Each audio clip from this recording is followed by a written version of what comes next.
next question. Yeah. Because somebody mentioned this. Do you Yeah. think that when this cokehead got Bobby smoked with the Cops? policia, do Yeah. you think that, what do you think about that? You think that was wrong or what? Well, so, I mean, listen, I mean, you know, again, like people kind of say, you know, you're not supposed to deal in law enforcement, you know, true Cosa Nostra is meant to infiltrate the fabrics of society, which includes police.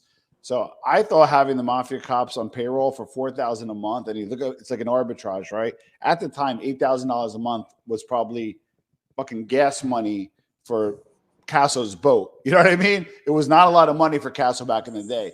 But the New York City cop in 1989, you make $3,500 a month and another $4,000 cash. You probably go to some restaurants and eat for free. It's a big deal. And then he turned these guys into killers. I mean, that I believe was a smart move. That I believe he was able to get intel, and it served its purpose. You know this, as a boss, you're lucky. You're lucky if you're going to get like a 10-year run, like on the street. You're lucky, right? So Casso probably was out a little longer because of the mafia cops. I don't agree with what they did, killing people, but in terms of strategy, I think that was a good move. Do a story about Michael Mancuso being the worst boss ever. Do you think they're going to remove him as boss? Yeah, humiliation. All right, listen, I got to say something. I think the Bananas overall have just been a poorly led group. Perfect example of leadership.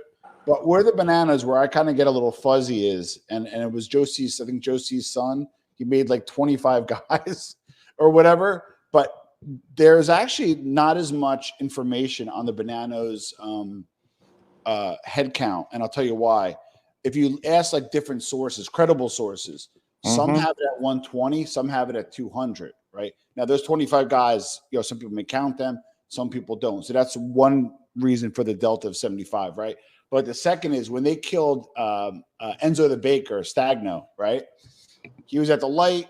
What was his name? I think Meldish shot him as a retaliation against Mikey Nose, and they shot him. When he went into the police station or they went to his hospital bed, whatever the situation was, he identified himself as a made Banana member. The OC squad in New York did not have a jacket on him, and I believe the feds didn't. So when the feds were like, wait a second, you were a maid, we don't even have you on the chart. It kind of opened up that the Bananas might have more head count than they do.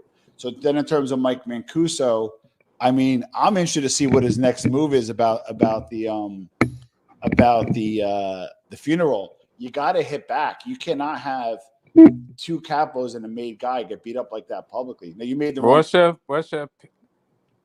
I'm sorry, you can't. If you're worried about law enforcement and worry about going away, then you shouldn't be boss, and it shouldn't be Cosa Nostra. There still needs to be an element of fear. You remove the element of fear, Cosa Nostra.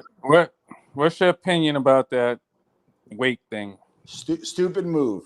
Joe C was shelved, allegedly, because of the rotating conciliar defense, which was brilliant, by the way. That was a brilliant defense strategy. But people allocated in the past. Tony Pep allocated, which you never thought would happen. Danny Marino allocated. Listen, man, it's 2022. You know what I mean? Like, the mafia exists. So I thought the rotating concierge strategy was brilliant on Josie's part. But he was shelved, which means, hey, I'm shelved. I could do what I want. It was his father-in-law. And I understand the senior Grimaldi and the junior Grimaldi were shelved, according to my sources. So these are all shelf guys hanging out. So you can't shelf me and then tell me what to do. I think Joe C is now going to be able to go to other families, or if there still is a commission, transfer another family and then hit back at Mancuso. That's what I can see happening. Check this out. Take this with a punch of salt. Yeah. Take this with a punch of salt. Yeah, shoot. The old man was not on the shelf, man. Take this with a. Yeah, no, I again, like you know this. I talk to you. We talk offline. I got a lot of sources, and sometimes they conflict. No. Take this with a punch of salt. Christopher, how are you, sir? The old man. I get it. Listen, and listen, and the other part is, you feel like you hear a lot now, right? Oh, that guy shouldn't have got made because that was so and so's son. And first of all, nepotism in the mob, like everywhere else, is prevalent. So the bottom line is that's number one. Number two, what people really need to understand about Cosa Nostra, and this happens in Italy a lot. And I'm not going to say anything about Salvarina. You can read between the lines. But the big bosses, even if their sons weren't cut out for them, I'm not saying Salva wasn't, but if their sons weren't cut out for it, they made them for two reasons. Number one, to protect them so they can't be touched.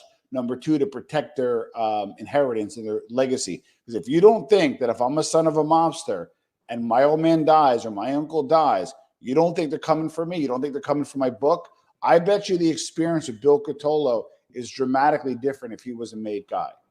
For him and for how he was afterwards.